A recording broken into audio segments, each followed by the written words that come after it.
Yeah. Hey, we should do photos of this. Can we do clips of this now?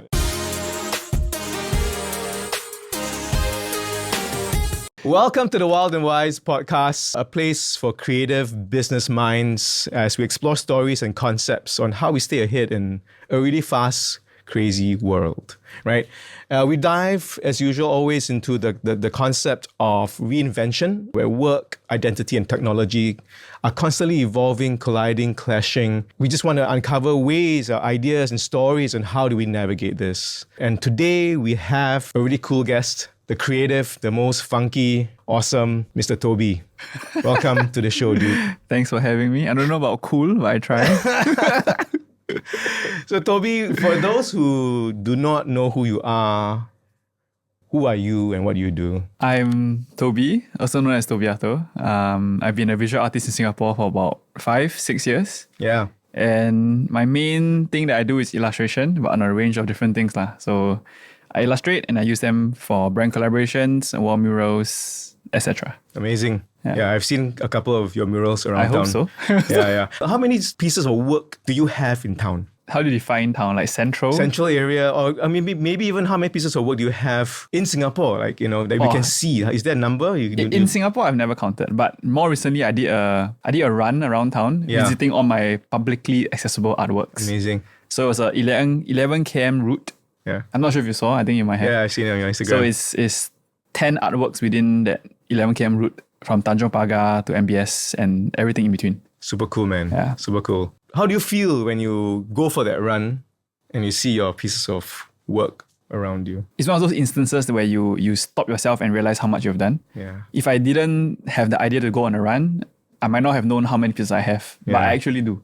Right? The number of pieces don't change, but your acknowledgement of number of pieces is there because you take the time to go and check how many. As I ran on my own for the first time, it was like a recollection that actually there's so many things that people can actually tangibly see about my work over the past 6 years. Quite cool, I think it's pretty cool. It's damn cool. Not for me to say, but yeah, I know. I mean, I feel it's just so cool to be able to say that and have achieved some of that in this time that you've done it, you know. So going back to just how you started, right? How did this whole creative journey start for you? In the theme of reinvention, like, was there a pivotal moment? You know, how did it all start for Tobyato? People talk about creative journeys, especially in Singapore. People always expect that there's like this big leap or like this like pivot.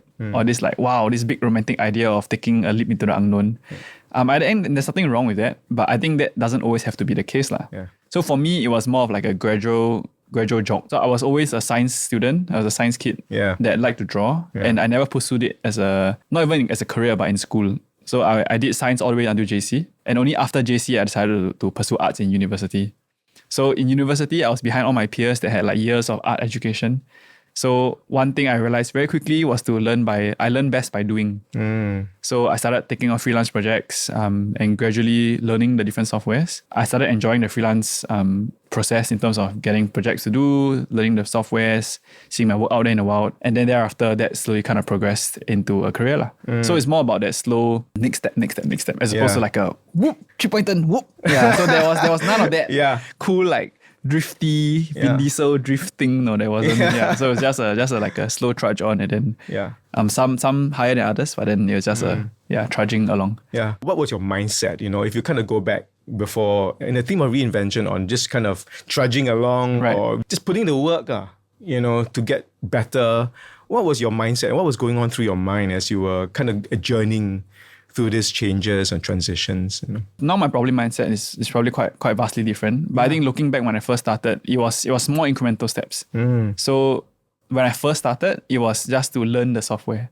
Okay. So to take on freelance projects to learn. Like I want to learn how to use Illustrator. I go and learn how to make a logo, right? For my friend or like a casual haul thing. Yeah. And then thereafter, it was learning how to do a mural. When a mural, there's technicalities to it. Doing a digital illustration, transferring onto the wall. Learning how to do that, I took on a mural project. I reached out to a cafe, did my first mural.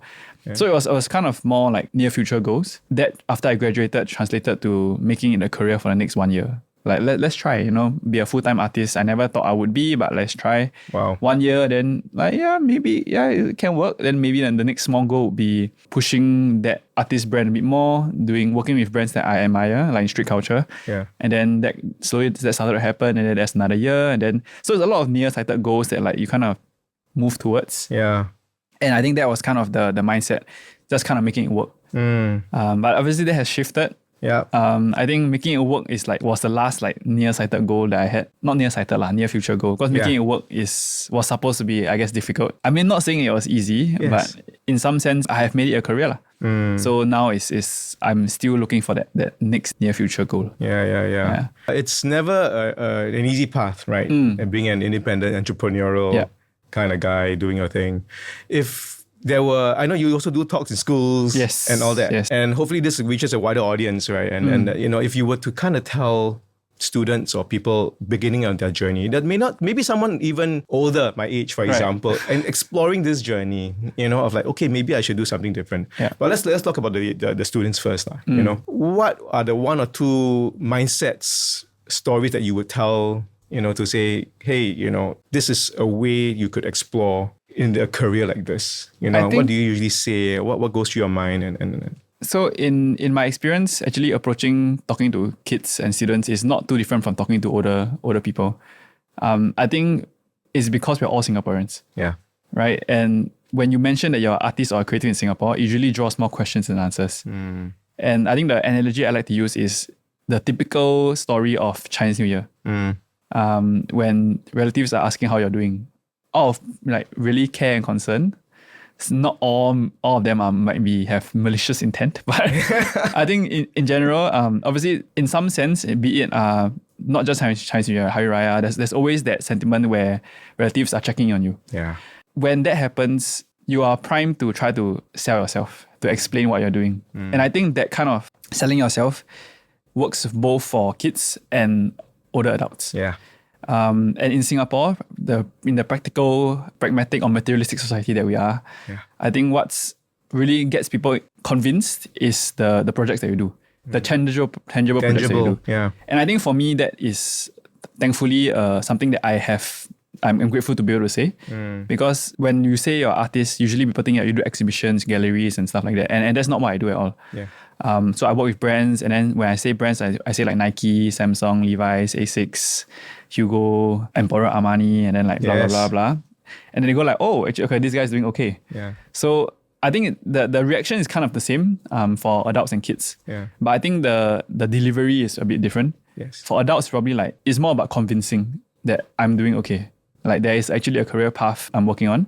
That's more for adults, like convincing them that is possible. Because some of them, I think the adults are more skeptical after life experiences.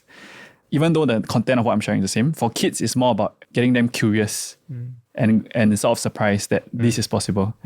So I think the content is the same, but kind of the execution, the delivery usually is a bit different. So for kids, it's really trying to shock them that, this guy flies around to Paris and Los Angeles to paint murals? Yeah. And they go like, I didn't know that it was possible. So I think that kind of delivery is a bit different depending on who I'm talking to. Yeah, it almost sounds like for the younger students or younger generation or kids, right? It's like how you want to inspire them. I think inspire is a very romantic word. Yeah. Right? I'm not out there to inspire them to be an artist. Yeah. Because I don't think that's too big of a task for me. I don't want to hold that kind of... I don't think I can do that. Yeah. I think the main thing for me is I try to think back to when I was in school. No one really explicitly said like, hey, don't be a creative. It was just like kind of ingrained in society. But I think the main thing was no one explicitly said you can. And I just want to be that example. Yeah. Right? So it doesn't have to be art. So I always end off my sharings with... I always try to. Not all sharings have the angle that allow me to do so, but I always try to end off by this. I have 2 slides. So one slide is I drew my way to more than I thought I could. And then my next slide is I replaced that word draw or drew with everything else. Like dance, sing, kick, shoot, everything. So you can shoot your way to more than you think. You can draw your way to more than you think. You can dance your way to more than you think. Yeah. And I never once say it has to be a full-time career. Yeah. But you can do your passion and achieve more than you can think. Yeah. So that's what I always try to end off with. So it's not really like, oh, be an artist. Woo, artist being is great. But be an example that you can pursue your passions in whatever capacity you want to do. Yeah. Yeah. I love the story, man. Oh, you're really good at. Is it? Like, that's a nice metaphor. I think to me when I hear it, it's inspiring. Wow. Right? Yeah, Ooh. it's nice. Right? It really sounds inspiring. Like, hey, you're unlocking the thinking. Right. You're challenging them to think differently. Right. I feel inspired when you tell that story. Right, okay. I hope the That's kids good. who hear that will feel the same way. But kids are brutal lah. So sometimes if it doesn't hit, means it's cringe, Like, Yeah, so yeah. I mean, if it works, it works. If it doesn't, then at least I'm still there lah. But I think at least it hits a couple of folks, Yes, it good sounds enough, good good enough, enough. right? Correct. And to survive or to make a career, and I love what you said, like, okay, it doesn't have to be a career, Yeah. right? It's something that you pursue, Yeah. So how do you navigate that? Because you obviously pursued it to be a career. Yes. And especially for a country or market or a place like Singapore, it's a different conversation, Yes. right? Like most of the times we are, and my generation is very different from yours. Right. I grew up, MNC career, do your thing, work, very typical Yeah. path, right? The definition of success was something that we spoke about in the previous 2 podcasts. Okay. So how do you explore, or how would you encourage, or how do you advise young people coming out into, in students or as they are kind of growing their career, right? To find out which path they should take. How did you discover that? And how was your kind of journey to take the leap to say, I'm doing this full time, or maybe it's just a side hustle that I enjoy doing. Everyone's approach to the same scenario will always be different. It boils down to what kind of person you are. Yeah. Some people are more risk averse. Some people are lean a bit more into it. That kind of appetite then would dictate like what kind of path you might want to go on. In terms of that, for me, it was a gradual risk, right? Where I try a little bit and I try a little bit and I try a little bit and then it just keeps going. But for some people, they need that big leap for them to decide they need that drastic change. And that's fine. I think it boils down to what would push you further. And I think whether or not to do it as a full-time career, whether or not to do it as a hobby, that's really up to you. I thrive on negative motivation. Okay. So when I run a marathon, right, usually people try to motivate themselves. But I think mine is like, I try to tell myself that, why are you so slow? You are better than this, right? Yeah. So that in a way, that kind of translates a lot to my career. Like I tell myself, you have to make this work. It's this or nothing, right? You can't amount to anything else elsewhere. Yeah. So that's a drastic end. But Yeah. that doesn't necessarily work for everybody. So I think one example I also like to always raise is Jeffrey from FlapSlap. Yeah. Jeffrey runs FlapSlap. He's a good friend of mine. He's a creative that's been doing it for very long. So FlapSlap is this like very fun, mischievous, playful, tongue-in-cheek, often a lot of satirical toys that he produces and art toys and everything surrounding that kind of sphere. And he does that part-time. And he has a full-time career in a creative agency that he runs. I asked him, like, why doesn't he do FlapSlap full-time? Because it has its own fan base, the products do well, he have collaborations with known names. And he told me that he doesn't want to. Yeah. Because he then has the ability to choose and pick what he wants to do in that kind of within FlapSlap. And that is very admirable. It makes a lot of sense. It makes a lot of practical sense as well. There's many, many kinds of career paths that you can take. I think when I go to school talks and whenever I talk to other creatives, they always think that, oh, wow, I wish one day I can do it full time. Then I go like, you don't have to. Yeah. There's also downsides to doing it full time. Yeah. So I think it is like how you said, defining success, right? Yeah. So for some people, the success could be similar to what Jeffrey has done, whereby he can sustainably do a hobby, thoroughly enjoy it, earn all right from it, and I think ultimately enjoy the hobby still. Whereas some people might think success is more similar to what I've done, whereby it's become a full-time career, earn enough to pay the bills, the house and all that. And it really depends on what you determine success to be. What you want, what you find value in. Yeah.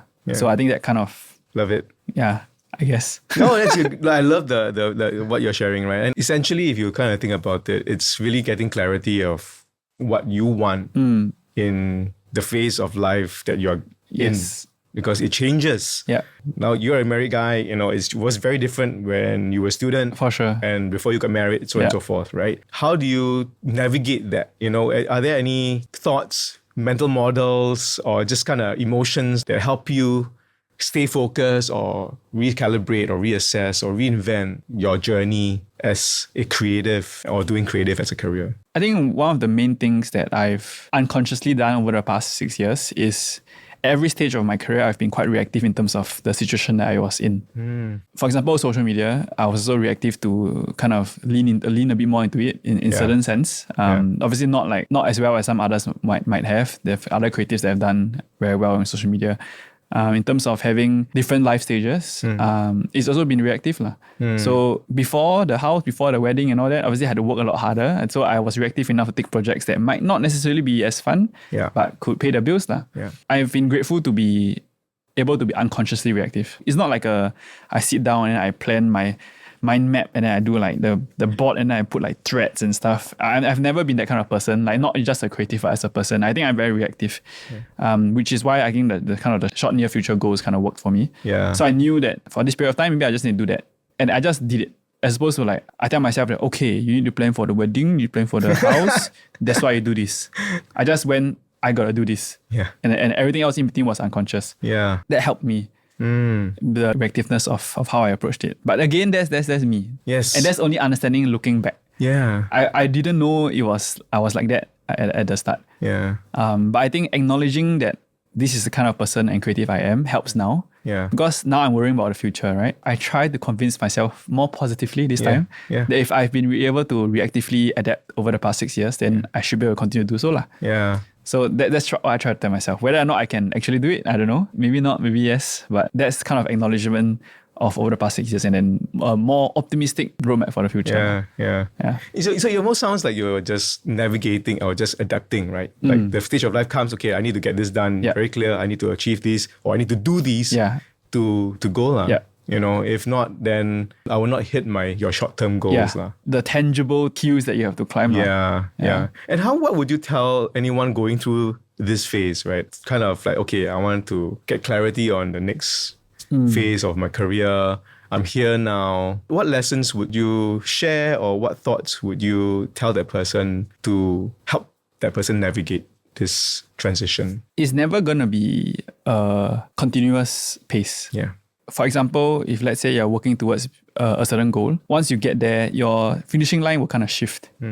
One thing that I like to reference to, like in the past, I used to do like ask me anything on like Instagram. I haven't done it in a long time, but there was this guy that asked me a similar question. I brought up the analogy of like F1. So within F1, there's specific rules and how the race is done, right? I like to see everyone's journey as kind of like an endless F1 race, whereby the finishing line constantly just shifts, right? The laps just keep piling up. And there are instances where you might hit into somebody and you have to pit. You have to rest. When you pit, you might take a step back from someone else. And pitting might mean doing projects that you might not want to do. Pitting might mean doing projects for money so that you can slow down a little bit for your family. In some sense, I think that's quite a nice analogy because it's essentially that lah. There might be some leaders for some laps, for some years, and then some rookies will come in and then do well with the right environment. You know, when the rain comes, some people do well and others in the storm. Some people are more reactive. In a certain turn, if everybody crashes into each other, one guy managed to react out faster and he gains the advantage. So I think a lot of that kind of draws a parallel with life lah. If you treat it like an endless F1 race, if you be consistent and you keep going, you will still be in the race lah. As long as you don't crash out lah. Don't crash out. And that's the importance of the well-being, you know, knowing your mental space, knowing how sustainable whatever you're doing is going to run the long race of life, right? It's the endless F1 race. The endless F1. Great methodology, great analogy there, you know. Unless you retire, then there's the finishing line. So I think it's a great piece, and I love the analogy of sports also, right? It's about people, it's about performance, but sometimes you take the hit, right? Yes, you do.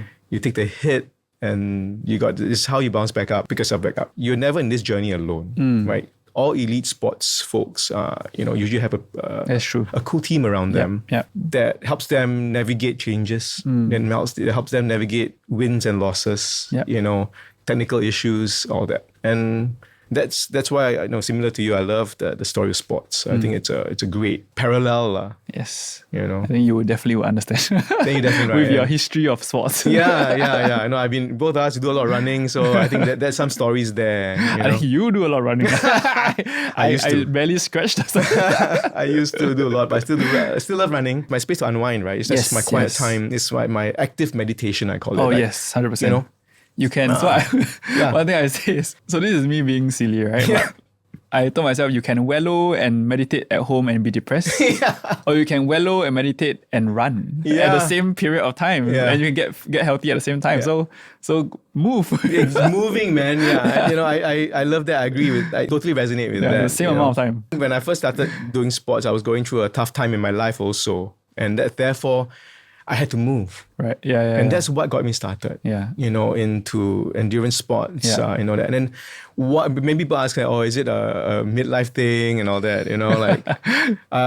Maybe it was. Nothing wrong with it. Nothing wrong with it. They say it's a midlife crisis, but I did a video saying that it's not a midlife crisis. It's a midlife transition. Maybe it's like a midlife switch. Very positive. Positive lah. And so that's how I'm wired. Yeah. Fair. Yeah. Okay. I know you have this. What is it? Negative motivation. Negative motivation. Well, I love to get into that mindset of that, but that's how I got started. And I think just the ability to move, and I discovered that actually running or this guy's going outdoors for a walk was active. I didn't even know this term existed till fairly recently. Right. Like active meditation. Yeah. Oh yeah. So it really clears the head, and like I solve problems when I run. I solve challenges. I get over things when I run. I don't know. It's just weird, but then your mind is in a different space. Our physical body and our mental state are more linked than we think. So recently I've been training for high rocks, right? Like building up with my brother. In my career, like the tangible creative career, that's more like the mental space. I feel like I'm stuck. Because I'm doing things that I still kind of enjoy, but I don't feel like I'm improving as much as I was before. I'm still kind of improving. The projects are still cool. Yeah. But at the start of my career, I was improving a lot more. Yeah. And I was a bit in a rut. Yeah. Because I feel like, wow, then I'm not improving anymore. Yeah. But then when I started training for high rocks and then I see my physical progress, it makes me mentally feel better. Because for one, it makes me think that there's more improvements you can make outside of just art. There's not just art. Art is not everything. Yes. And career is not everything. There are improvements in your life that you can still make. Yes. And that helps me mentally feel better about everything. Yeah. I feel stronger. When you feel stronger physically, you feel stronger as a whole. Yeah. I just kind of build on that, right? I think as everyone going through transition, changes in life, sometimes you always look at yourself. Yeah. You me, like, oh, what did I not do wrong? I'm generalizing, right? But actually, there's so many aspects of a human being, right, that plays into your overall well-being, right? And then this whole well-being thing is a very big thing right now, obviously, right? Yeah. Your mental, your physical, so on and so forth. So just being aware on what areas to work on or to explore that help neutralizes you, kind of grounds you, right? For me, it's always been exercise. A big proponent of that. Therefore, that calibrates my mind, my body. There are moments where I feel that I just need to get out and burst out running or whatever. And that's the physical aspect. That was me like a few days ago. Yeah, I got a 2.4 km run. IPPT, yeah. No, that's a trial. A trial. I want to hit like something, right? Like I want to make sure that it's a good enough run, not like an aimless like burst. Yeah. Maybe the learning that I kind of, as we are talking about this, right? It's just like there are many ways to explore, to put yourself in a better overall well-being, right? You could be in your room just kind of figuring out that, but you could be talking to a friend, so on and so forth, right? Yeah. As you kind of went through your journey, right? What were your biggest challenges? Was there a moment in time where like, wow, I want to throw the towel in? Was there a moment like that? If you're okay to share that. Wow, let me think. I mean, there are bouts lah. Yeah. Like little ruts that I kind of had to work through. But I think it's more, as opposed to like very deep valleys, I think it's more of like a constant fog. Like I mentioned previously about whether or not I'm actually improving and stuff like that. So I think it's when you first start the journey, again, back to the energy of like running, right? When you first start running, you're sprinting, you're going very fast, you're improving, you feel yourself going faster. People are cheering you along the way, kind of encouraging you. Your journey is on a very steep uphill, and you're going fast. And I think more than like dips and like throwing the towel, I think it's more about as I continue running this journey, like a dense fog kind of like gathers around, and you just feel like you're still running. But I don't know if you've had this dream before. I have this dream quite constantly, whereby I'm running, but my legs are like damn slow. Yeah. So I go like. And I'm pushing, and it kind of feels like that. Like there's this like I'm just running in dense air, and that's a feeling that I hate because I want to be able to run. Yeah. So I think in some sense it's more about that than as opposed to like certain ruts, certain pivotal points where I feel like I want to give up.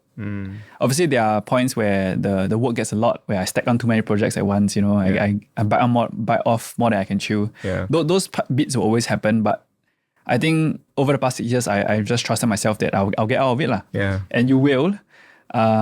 How painfully is a different thing, but usually I think more than anything is more of that fog that just sits and then you're just running. Yeah. And I think one thing that me and my brother speak about, I watched some graduation speaker and I can't remember where exactly lah, but they said never quit on a bad day. Quit on a good day knowing you could have done it. So I think that motivates me quite a fair bit to keep going lah. So when shit gets shit, right? I tell myself that, okay, I'm not going to quit now. I'll quit when things are better. Yeah. Because if I quit when it's bad, I will always wonder if I could have done it. Yeah. But if I quit when it's good, then I know I could have done it but chose to step away. Yeah. So the main thing for me to tell myself that is not to tell myself to quit later. It's more about just get through this first. If you want to quit, don't quit now.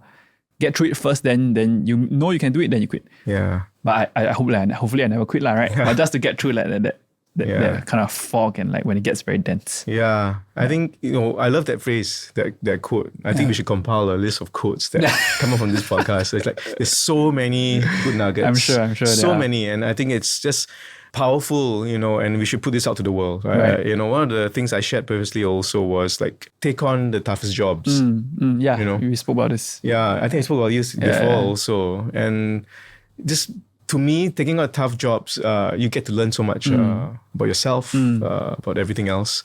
And when you find something like, it's like, you don't quit on you don't quit on a bad day. Yeah. You want to see and you punch through and and anything that you do during these tough roles, it's always exponential growth. Yeah. Like you break through and then you really break through. Yeah. And then you discover a whole new world. Like, wow, now from fog, I'm here in a bit of a sunshine, the rain's clearing. Yeah. Now let's see where else we could journey, and perhaps I'm more resilient as the weather changes. I'll be able to kind of walk further, be more thick-skinned now, basically, And it's kind of building that muscle. Yeah. So along the weather, one thing I also say is every storm runs out of rain. Every storm runs out of rain. So eventually it will clear up lah. For better or worse, it will end lah. Yeah. Dude, you're a man of quotes and metaphors, man. I don't know. It just helps me lah. It helps me get over. Yeah. And I think the words are very, very beautiful, right? Yes. If you can string them together, just sounds. Yes. But they mean a lot more than. Yeah. Someone asked me on the podcast yesterday, it was, what does language mean to you? Wow. That's a GP question right there. Yeah. And I said something like, it depends on how you use it, right? It could be a weapon, or it could be a weapon of destruction, or it could be a weapon of love, right? Not a weapon of love, but a messenger of love. Right? Meaningful sounds. Yeah. So everyone goes through their journeys, trying to find the breakthrough, the sunshine, and it's about learning, relearning, unlearning, to constantly reinvent, because the timeline kind of goes, things changes, the world changes, technology changes, culture changes. Yes. And throughout your life, 80, 90, 100 years, if you live, for example, like, how do you adjust? Like, what always mesmerizes me is like people who live to 100, and you can see, imagine if they've seen things over 100 years. It's baffling. It's crazy. I can't even comprehend. And here we are like, tomorrow, I got this big presentation. I'm worried the hell, like there are bigger things as you kind of take your eyes out from 5,000 feet or 5 feet to like the 50,000 feet, whatever we're always going through our minds is actually not that. Yeah, I think it's like for someone that has lived 100 years, their life experiences is 100 years worth. All their bits impact them in smaller than it will impact us. Yeah. So for they have 100 years, right? So like a 1 year worth of shit is 1 over 100. That's how they feel it. Yes. Or for us, if we are like 30 plus, 1 year's worth of shit is 1 over 30. So the impact is bigger. The impact is way big. So we feel it a lot more. Yeah. But I think thinking about how those centurions and like older people feel about life, it can be quite assuring, because we will eventually get there lah. Yeah. I mean, touch wood lah, right? Yeah. There's not something within our control, but the more life experiences we build up, the less shit the shit ones will feel lah. Yeah. Experience. Correct. So I run in the afternoon sometimes, because I think the bad runs make the good runs great. Oh yeah. Right? The bad runs make the good runs Great. But that translates to everything, right? A bad meal makes a good meal great. Yeah. So you have something to compare to. Yeah. And I think that in the scheme of like someone that has lived very long, that's quite similar lah. Yeah. So the bad days make the good days better. I love your quotes. It's power. It just sounds. It just sounds, man. And you mentioned something about colors, like it's the reflection, therefore the thing looks grey or something, like, you know. Yeah. I can't remember, was it with you, or like I think you mentioned like why a color looks a certain way is because of the way the light reflects. Oh yeah. That You're talking about the dark, black. the very dark room kind of paint thing, right? Yeah. It's interesting as you kind of progress, right? You know, and if you kind of describe your journey as a teenager to now where you are in your career, you know, how would you describe that transition? So, for example, in my teens, I was like that. Right. You know, and then now you're a different version of Toby, right? How would you describe that journey? You know, like what were you? I'm just very curious, just to kind of share, you know, how that journey has been, because it could maybe unlock certain thinking as people hear your journey, you know. If you ask some of my very long friends, like those secondary school or even primary school, or even some of my cousins, they would say that I'm quite a different person because I was quite a quiet kid. One thing that I distinctly remember was in lower secondary, like Sec 1, when we just entered secondary school, went to McDonald's to eat with my friends. And I was so shy to the point that I didn't dare to ask for chili sauce. I would ask my friend to help me ask for chili sauce. I just still remember that until now, and it reminds me how much I've changed. Yeah. And I think more than anything, it shows as people, we can grow and change, but only if we want to. So there was a decisive moment in secondary school into JC, moving to JC. I told myself that, okay, you're not going to be that shy anymore. At a very young age, I asked myself, like, you so shy for what? Yeah. Like you also not like super good looking. People will judge you for what? No one cares about you, right? You are more concerned about judging other people. And I think objectively, I slowly started to embody that and I started to care less about certain things, and I started to be able to be more open with my thinking and my thoughts. But I think aside from all of that, I think as much as it's a choice to change, I think I'm glad that some things still stay the same. So I'm still a very playful kid. I was very, very playful as a kid. Yeah. I like to take things apart, never put them back together, I like to run around. In some ways, I'm glad that has retained. So I think change what you want to change, but retain who you are. You can go very deep, right? Yes. But I try not to, because there's no sense to think so deeply, then you overthink it. Yeah. But looking back over the past 30 years, that's, I think, largely what has developed. And one of the best motivators for change is momentum. That came to me in like small increments. So, for example, in secondary school, into JC, I became like a group leader for orientation group and stuff. Then I started being more outspoken. And then same for university. And then university, my profs were telling me that I could like explain my ideas quite well. And then like they kind of progressed. And then for client meetings, I realized that explaining the narratives is stuff that I enjoy. And then clients were kind of quite responsive to that. And that momentum kind of keep growing. And then I developed, not so much I want to be better, but I started to enjoy being better. Yeah. I love the word momentum because I use that a lot. If you ask my ex-colleague at when I was working the music label, that was my favorite word, momentum. And because momentum is just all about continuous movement. Yeah. Movement forward. Yes. Not backwards, yes. right? And you just kind of look at learnings, discoveries, and you go, And I think the thing about momentum is once you have it, it's even harder to stop. Yeah. So that in itself is an extra boost. Yeah. Because you're already going. Yeah. It's gonna take effort to actually stop. Yeah. So if you keep going, the momentum will keep building, then you probably won't quit. You just keep going. You keep going. Yeah.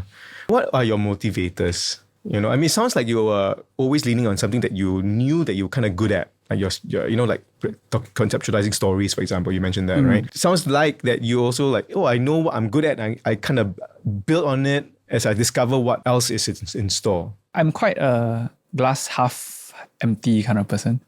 So I don't think I've ever told myself, hey, you're quite good at this, you should do. It's more about it's being received well and I should do more. Not so much like, hey, you're doing a damn good job, good job, Toby. That's like, that's not your thing. That's not at all. Going back to being reactive about how I kind of approach things. Yeah. So when something does well, I realize that it makes sense to put more effort into doing that. And it just develops. So not so much that, hey, you're good at this, then you do more. That has never really occurred to me. I always try to fall into the trap of self-praise. Yes.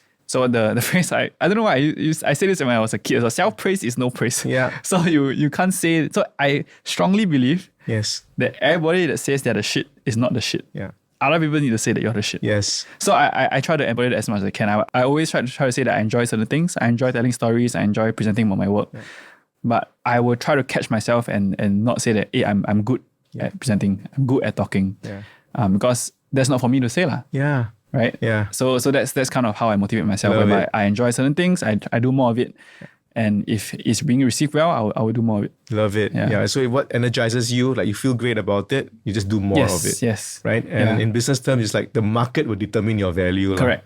Right? Yeah. It's like, very good. Yeah, sure, confirm. That's but there are competitors out there. There are other ways of looking at it, and then actually, in real fact, that there's a lot more for you to kind of go into. Right? Yeah. So you're discovering what energizes you, and then you just do more of it. Yeah, that comes more natural to me. But I don't know if it might be the same for other people, but yeah. How would you advise anyone else? Let's say this is more like a classroom of young students here. Yo, what's up? Tobyato in the house. Based on what you just shared, like your negative, what's it again? Negative motivation. Interesting concept. We should maybe unpack that, Sure. in another time over a run. But all that stuff that you just mentioned, that's you. Right. What would you tell the rest of the folks in the classroom, of young, excited people who are discovering their lives to find out about themselves, or how you went through that? I think start asking yourself questions. Find out what motivates you. Everyone gets different motivating factors, right? So like negative motivation. For me, I will scold myself. You scold yourself? I will scold myself to work. Okay. And that works for me. I think maybe it's a growing up thing, or I'm not sure. Not saying my parents were very bad or anything. They were great. But I think I just respond better to it, because I think inherently a few steps, right? So I realized that I responded better to it. Like I scold myself like, wow, you're damn slow. Yeah. Right? You got to draw faster. Yeah, you used to draw faster. Like why? Then I get annoyed that I'm not as fast, and then I try to do better. For example, if I go to a meeting and I miss out a certain part, then I go like, you should have said that. Like, why did you got to do better for the next one, right? You got so that the kind of like scolding. And I think there's this Chinese phrase, right? 打是疼，骂是爱, right? Yeah. So the 骂是爱, I think that really encapsulates a lot of reasons why it works for me. Because to scold somebody, you got to care a lot. Yeah. No one likes to scold people. I mean, sounds sadistic in my mind, but when you care for someone, you care enough to want them to be better. Yeah. And sometimes you care so much to the point that you're so angry that they cannot see it and they don't want to be better. Yeah. So you scold them, right? My wife can attest to this. So not like I scold my wife, but we have heated discussions. So I scold myself. I've realized that I do that because I care. If I don't care, then I'll just be like, oh, next meeting, just carry on, lor. Just do better, lor. Just draw faster, lor. But I want to be better. I care enough to the point where I scold myself that I will make myself better. But that works for me. It might not work for other people. So some people they don't respond well to scolding. They don't respond well to negative motivation. And some people do. Some people need more positive reinforcements, like, oh, you're doing great, one step at a time, just a little bit more, the next one will be better. And that's fine. So I think it's more if really for students or whoever, find out what motivates you and why you respond well to that. Yeah. So I respond well to negative motivation because I realize that that's how I know that I care. I care aggressively, which leads to reprimanding myself. But for some people, it might not. Maybe they need for them is they need that nurturing environment that makes them feel like they can improve, and that to them is motivating. Like there's a brighter future optimistically that I know I can get better, and then that works for them. That motivates them. So I think if anything, ask yourself what and why some things motivate you. Yeah, asking yourself deep questions, start journaling, like writing them down. But not too deep. Yeah. For me, I don't. If I overthink it, I think I fall into a trap of like cycling and thinking too much about it and not acting. Yeah. So if you think too much about something into inaction, I think that's very, very, very dangerous. So that could be a checkpoint. Yeah, like a checkpoint. Like just change, then you realize that it's like that. For me, like I realize I care. That's why That's why I scold myself. Okay, then I move on. Yeah. I don't think like, wow, how do I fix this? Like, what does that mean about me? What does it say about my life? I think nothing wrong with that. But that's just not what works for me. Yeah. I don't want to go too deep. Yeah. But if it works for you, go ahead. If it works for you, go ahead. Yeah. Okay.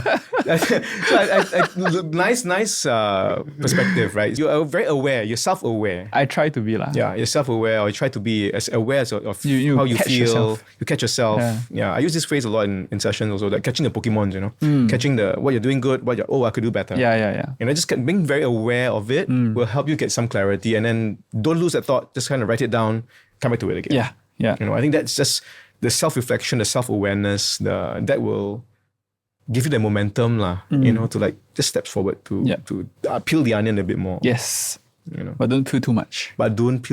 Yeah. Okay, so peel the onion just a bit enough. more, but don't peel too much. Yeah. And how much is too much? How would you know how far? And you mentioned just now, it was like, okay, till a point of inaction. Yeah. Just paralysis, or like, just constantly circling. Correct. So I think when you ask yourself these kind of questions is to push yourself to act on it. Yeah. Right? That's the only reason why. If you have nothing to act on, then there's nothing to ask. Yeah. Then your life is alright, which is good. If your life is, you don't need to question yourself about things and you're content with your life, that's the goal. Yeah, it's the goal. If there's nothing to question, then you're fine, you're set. Yeah. But if you have certain things that you want to figure out more about yourself, means you want certain things to change. Yeah. And change denotes action. You need to act on it. So if you ask yourself questions, you find yourself you're asking more than you're acting. Yeah. Then I think that's too much. Yes. Yeah. So you know what you need to do and you know why you do certain things, and then you can act on it after asking yourself. Then I think that's just enough. But if you start asking, you start peeling the onion and peeling, and you're doing more peeling than actually cooking the onion, then there's something wrong, right? The onion is just never going to get cooked. You gotta be doing more peeling than cooking the onion. Okay, right. You mentioned the onion, right? But it's like an endless onion, right? Exactly. You can just keep peeling. Exactly. And the skin will just keep responding, but you just keep peeling and peeling. Yeah. There's a certain like tipping point where it's like diminishing returns. You keep asking, and at some point, every answer that you give yourself will have some truth, and then you will start to lose your way. Yeah, because I want to add on to what you shared, right? It's about getting action going. Yeah. Just like do it. Just start. You have to start doing. Yeah. One of the things that I learned as I journey on running your own business or even exploring new hobbies or new things or new areas is like, it might be interesting for some people. It's like, I don't say no. I say yes at the start. I just try everything. Try. And then I kind of know where and how it resonates with people or myself. Right. And I calibrate. It's just like, otherwise I will end up just constantly, to your point, just peel, but nothing gets cooked. Yeah, just keep thinking. Yeah, people waiting for dishes out there, but then you just keep prepping the kitchen, but no dish is being served. There'll be no feedback coming to you saying this is good or bad. And the market, therefore, will say, hey, I'm very good, no? My peeling skills very good. Yeah, my dishes, I cook first, not very good. Yeah, but then when I eventually cook it, it'll be good. But I peel first. Let me peel. Let me continue peel. People be starving lah. Wait. I peel first. But no, you can peel and act in at the same time. And then you can go back to peeling. It's never just a one track. You can't, it's not like you peel and you cannot touch the onion again. Correct. You can peel and cook and then go back to peeling and then cooking again. Yeah, I love that. And I think that's a powerful story to keep in mind. Even for myself, as I hear that energy, it's like, okay, just have output lah. Yes. Output lah. If you're just peeling, then if there's no output, there is no feedback. If you peel onions, you cry, right? You peel, you keep cry. No, that's like a nice story there, man. Right? Yeah, I love it. It just came. Yeah. Wow. Okay, very good. Yeah. So I think the main gist of what we just kind of spoke about in the last 5 minutes or so was just really self-awareness, getting understanding of what drives you, what energizes you, and by doing. Right. Yeah. Don't keep peeling and then otherwise there's no food being served. Yeah. And how do you apply that as an artist, as you put your work out there, the feedback that you get, how do you manage that process for you as an artist? I guess I sometimes overthink briefs and projects. If I overthink them too much, or I harp too much on the output, generally has more negative effects than positive. Like, this could have been better, I could have answered the brief differently. Or this mural, okay, but could be nicer. Like this part could change. But then I think this is where again you catch yourself lah. Yeah. So another phrase that I think I learned in school. A lot of these phrases, some of them I come up with, some of them I remember, some of them I heard from the universe or like a podcast or somewhere. Yeah. So not all the phrases are original. But I think one thing is I struggle with the output of certain projects. And I think one question some young creatives ask me is how do you know when something is like finished or like like done? And I think the easiest way to catch yourself is to say it's complete but not perfect. And complete doesn't necessarily mean the artwork is complete. If the timeline is complete, maybe if it's run its course, this is the best that it can be done within that period of time. Yeah. That's how I kind of try not to overthink certain things. It's done, and then you do better for the next. Yeah. And sometimes when I do certain projects and I expect certain outcome and I miss the outcome. For example, a product doesn't do as well as I thought it was going to do. And I struggled with that for quite a long time. There's this author that said something when the interviewer asked him about books that he's written. And he said, not everything will do well, that's fine. But mediocrity as an intention, as a goal is not okay. As a result, it's fine. If the goal was never to create something mediocre, then it's okay lah. You didn't want to create something mediocre. You wanted something good. Yeah. But said that there are many, many factors that will affect your project that allows you to not hit the goal that you want. Yeah. And that's not within your control. Yeah. So as long as you never aim to be mediocre, then that's okay lah. Yeah. So I try to get out of ruts with that in mind. Love it. You know, when I was more of a business role, I'm still running my own business now. It's also about you just have to make a decision at the moment and the best time because the time is now. Yes. And with all the information that you have and all the research you've done and the people around you have given the feedback, just launch. You just got to go first. Yeah. Because the time, if not, the time will have passed. The result would then actually, it's not perfection, but you're getting something in the market for it's at that moment done. in time. It's done. It's completed in that sense. It's complete. Yeah. So a great mindset to have. Hear you speak, as I bounce and jam with you. It's like we are also conscious of ourselves sometimes and putting ourselves in such mindsets where actually if you just kind of lay on areas of like peeking through the window that, hey, actually that's a possibility of looking at it. Yeah. Just having more of these to me personally helps me think clearer actually. Right. Yeah, just from my perspective. We live in a world where there's so much information. Yeah. We are better equipped now than even 10 years ago to pick and choose what works for us. Yeah. In all these things that I say, some of them work, some of them might not work for others. And there are many different kinds of podcasts and motivating talks that misses completely for me. But you can see the comments like, wow, I needed to hear this, and that's fine. Human beings are layered, yes, very layered. We're all onions. Right? So it's just I think understanding that everybody's life is different and everybody's response to certain things is always going to be different. So don't ask too deeply, but ask yourself and see what you respond to and then pick and choose in this buffet of the universe, right? What works for you. Yeah. Having awareness of what what dishes, after you peel the onion, what dishes you want to make, what's your main dish, what your side dishes. Yeah. I just want to touch on something that we spoke also about on one of our runs, which is creativity and commercial. Right. I just I thought that was an important segment to kind of get into as we kind of wrap up. Artists being artists, we have our vision of what art means, right? And then how has the journey for you as an artist kind of blend into the commercial world? Okay, you work with so many big brands, like some, okay. Some big brands. Okay.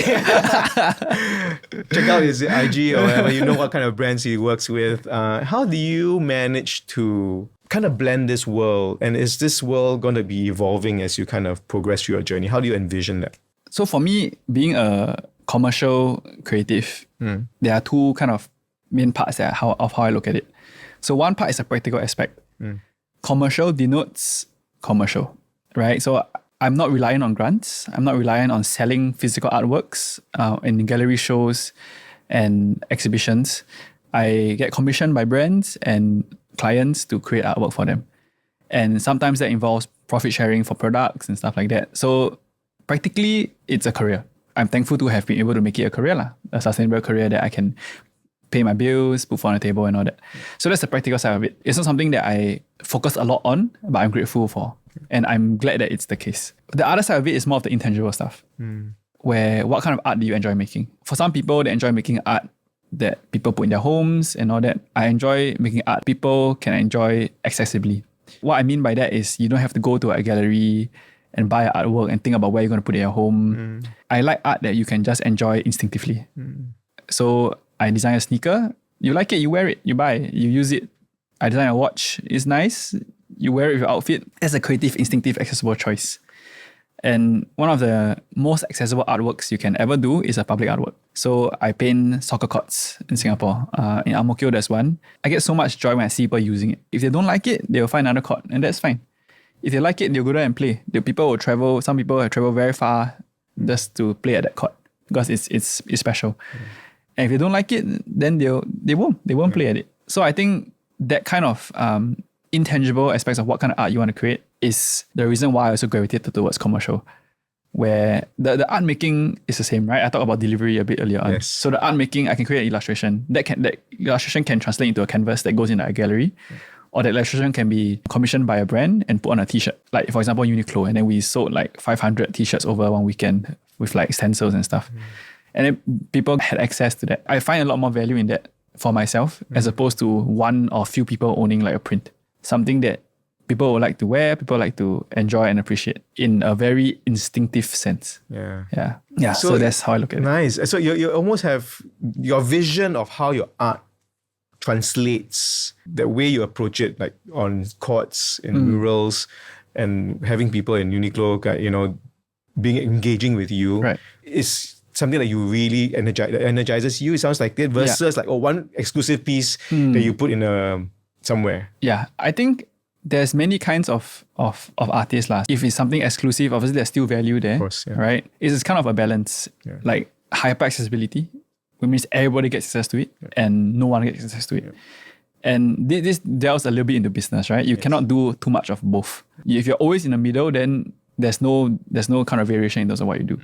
It really depends on what you kind of prefer lah. Some people prefer to always be more exclusive to maintain that kind of branding. Some people always prefer to be more accessible constantly lah. Yeah. So I think having an understanding of what you prefer and what you enjoy helps lor. I think for some artists, they like to be in their bubble and draw. And then just draw, like amass a huge amount of work and then like do an exhibition. Yeah. But I'm not that kind. I know I'm not. If you give me a blank piece of paper, I will literally have nothing to draw. So I'm someone that needs, so I always say if you need a box to think out of the box. Yeah. So a box needs to be given. And more often than not, for me, that box is a commission from a client, a brief from a client. Yeah. And then once I have that box, then I can play. Yeah. And if I get the chance to share that box that I've created with people in an accessible format, whereby they buy a t-shirt, artwork, or even just digesting it on social media, I think that's very valuable and I enjoy that. Love it. The chance to do that. I love the way you are kind of talking about it, right? That is the dimensions that you kind of work best with it. Yeah, and that's like the self-awareness that you kind of learned along the way. Kind of wrapping up as we go, right? What would be one story or advice you would give someone out there, whatever age group they are, going through change and transition? What would one piece of mindset or a phrase, whatever, that you would like to share to help that person kind of think through? For someone that's going through change or reinvention. Yeah. The phrase that we're all kind of familiar with is hard work will pay off, right? You put in amount of work, you reap what you sow. But I think I try to think a deeper level. Maybe it's a bit more of the negative motivation, right? But so you reap what you sow, but not always immediately. So you can put in this amount of work, but you might not always immediately see the results. And that might be the period of change that you're going through. But if you put in the work sensibly and practically, like don't do silly things that have no impact, right? Yeah. You will reap what you sow. Yeah. Whatever you plant, whatever you water, eventually will grow. Just not always immediately. Just not always immediately. Some plants take damn long to sprout, which needs a lot of care. Yeah. But they will sprout with the right things given to them. Yeah. Yeah. So put in the work, patience. Yeah. Not always immediate. Not always immediate. Yeah. You reap what you sow, but not immediately. You reap what you sow, but not always immediately. Yeah. Okay. Yeah. Nicely. Lovely, lovely. The last question. Okay. Sure. Last one. If you have dinner with 3 people. Yeah. If that 3 people that you want to invite for dinner, who would it be and why? 3 people, including myself? Or? Yeah, including yourself. No, excluding yourself. Sorry. Excluding myself. So anyone. 3 people, living or not. Should the dynamic of the conversation matter, or it's more of like... It's very open. Like if Tobyato were to ask someone, hey, let's go for dinner, like 3 people that you want to invite for dinner, or maybe 2, it doesn't have to be 3. So the first thing when I think of that is the dynamic of the group, Okay. I want to have a good night. Yeah. So I want to or should it be like a meaningful conversation? So it's really open. And I think if you want to put a kind of a box around it. Right. Yeah, please.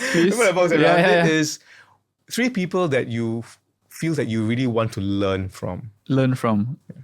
Okay lah. Okay, that's a bit easier as opposed to like caring too much about the conversation, the dynamic, friend group dynamic. Yeah. Let me see. 3 people. I'm trying to think of at least one artist. Okay, now I'm overthinking it. Yeah. Okay. So stop peeling the onion. Stop being an onion. Okay, I guess one would be Vincent van Gogh, right? Because if I have a dinner with him, means he would come back from the dead, right? And he's one artist that have left such an impact on the world, but he never knew. I mean, it gets a bit philosophical, right? But leaving an impact is something that is very important to me and something that I hope to want to do one day. If using him as an example, you might never get to see it. And that's okay. Whether or not you can, is just after you die, whether you get to see or not. But he has to still, regardless of how much impact that he had to leave, he had to still put in that insane amount of work. And he did so much. And it was only reaped at the end, right? I think it's more about like what motivated him to continue to put so much work without any intention of it going anywhere. Yeah. Right. So that's crazy to me. Yeah.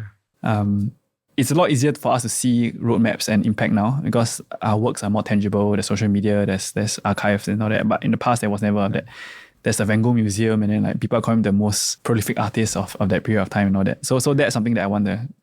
Just kind of ask, like, how do you keep going? I mean, he might have had some mental issues and stuff like that would work through, but that might have helped. I don't know. So that's something that I've always wondered. Very cool. Yeah. And then the other person that I probably want to meet is a younger version of me because he enjoyed art a lot more than I do now. Right. If anything, I want him to convince me that art is still worth enjoying. Yeah. So I mean, that's a bit more depressing. Yeah. But yeah. So I want him to remind me in a dinner setting that why you enjoyed drawing on your worksheets, why I enjoyed drawing on notes. Like, what do you enjoy about that? So I can remember to still do that now. What do you think young Toby would say? I don't know. I want to know. I have no idea. Yeah. Because I never asked myself like why I enjoy drawing. I just enjoyed drawing. Yeah. But if I could ask, then I will probably try to find out why and then maybe I can remember that. Wow. Yeah. Because now I'm just as a job. When you do it as a job, it's very different. Yeah. It's a very different space, right? And sometimes we do things and then we forget the reasons why we're doing it for. Yeah. I really will be very, very curious what young Toby would say. Yeah, same. Invent a time machine and go back. Maybe something we can think about in our next run. Maybe. Yeah. Well, Toby, thank you so much for really sharing so openly. There's so much nuggets that you shared, and you put in many different prolific ways of understanding it also, like your quotes and all that. And I want to say thank you. Right. And looking forward to keeping in touch more, going for runs, and just really jamming on ideas, so thank you so much for coming by, man. Thanks for having me. And where can people find you online if you were to? You look in this camera, I think. Tobyato on Instagram primarily lah. That's cool. Pretty much it. Cool, awesome, man. Dude, thank you. Thank you so much. Good. Thanks for having me. Thanks. That's it. We're done. Yay.